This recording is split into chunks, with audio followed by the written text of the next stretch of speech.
Hello ladies and gentlemen. Now today I'm going to be doing an update on my previous video. If you guys haven't seen that, I'll leave a link in the description. Go down and check that out. Now today I'm going to be talking about a crit build that I have been building for Grandmaster 1. So I've been using this right now and I'm telling you what, boys, it's been doing very well. So let's get straight into it. The first thing I definitely changed in the assault launcher, if you guys know from my last video, I was running the seeking missile. Now I did like the seeking missile, the fact that you could just press RB, pop it, it'd seek, it'd hit the target, and it would do impact damage, and it'd do a fixed amount of damage, and it was good. It did high damage, so I couldn't complain. I got the reoccurring vengeance before I got what I use. I popped it, I used it, and I felt like it was doing pretty well. Obviously you get 100% charge after defeating enemy, but it only happens every 7.5 seconds, so it can be very handy if you want to try and pop it and then pop it again to just keep the combos going, so it can be pretty good. Then I actually got the Avengers Boon, which is what I'm currently running right now, and I thought, well, I never used the epic variant of it, so I never used it. I never used Pulse Blast, I never did.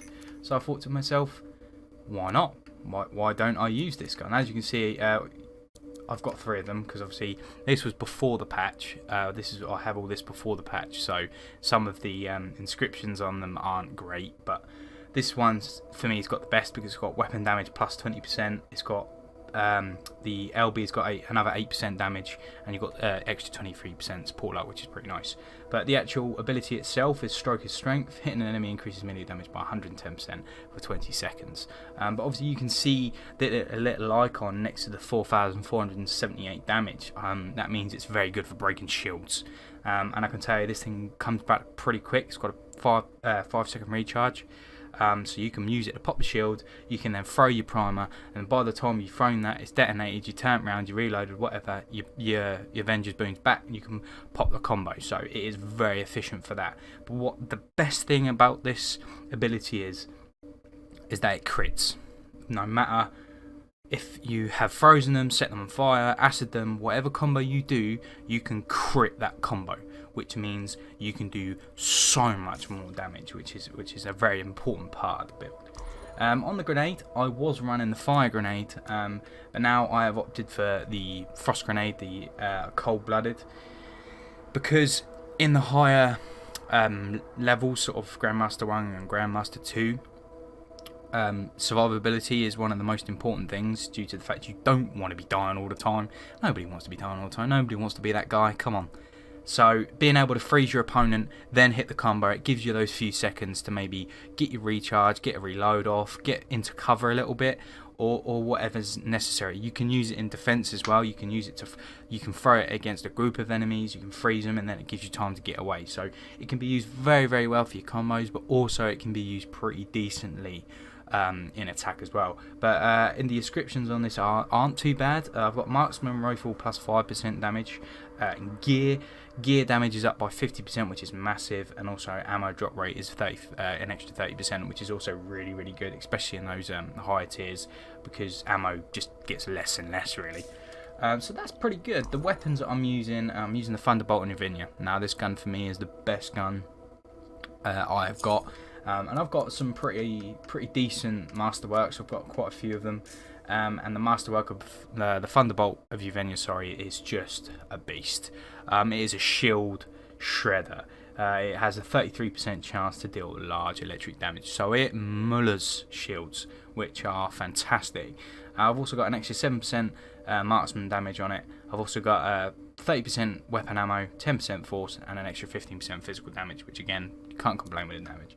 I'm also using the Death from Above Masterwork rifle. Now, I don't actually use this a huge amount because it's not actually that great, but it's on there.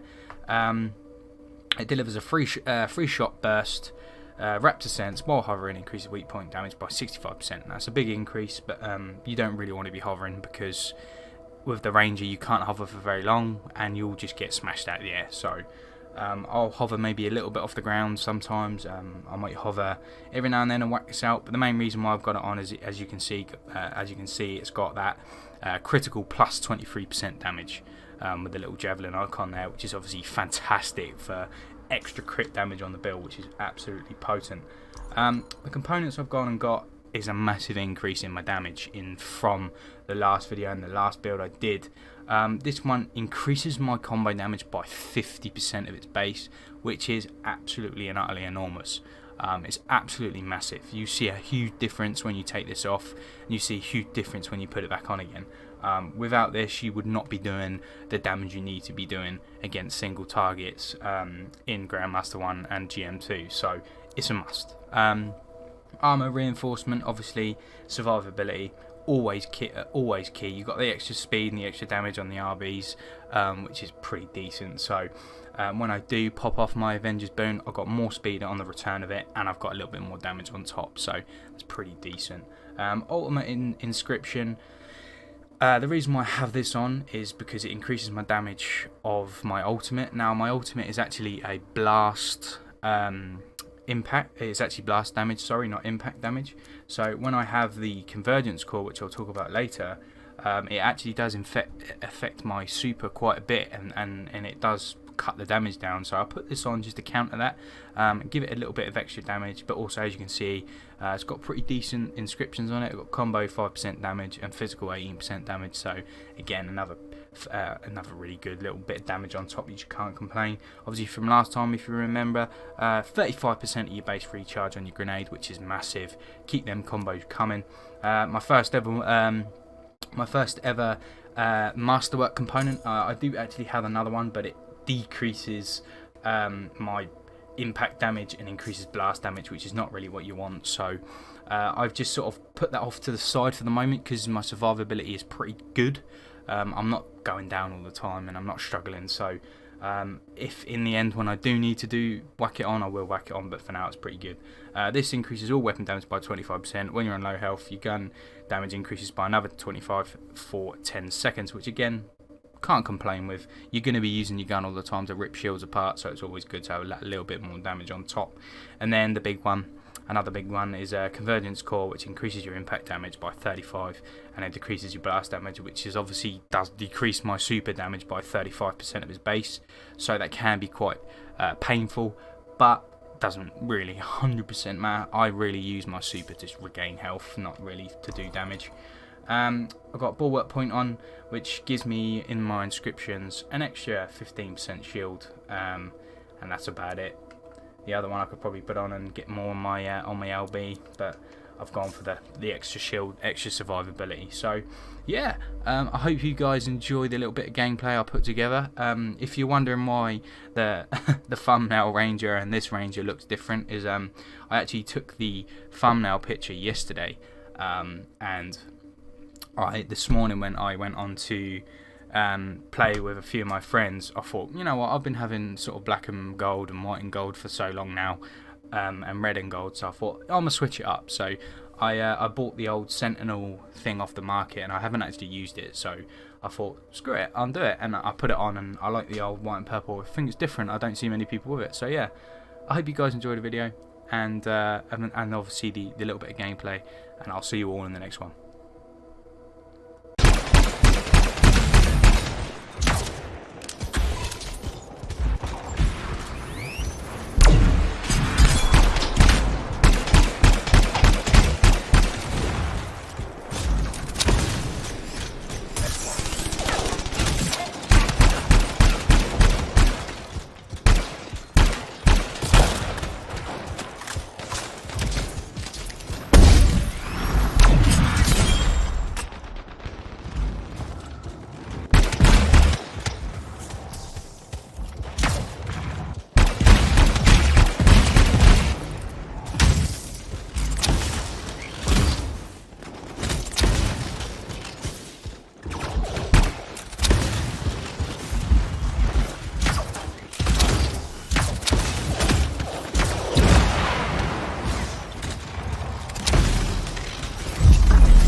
Well, there you go then, guys. That was a little snippet play of the build and basically what the strengths of about it.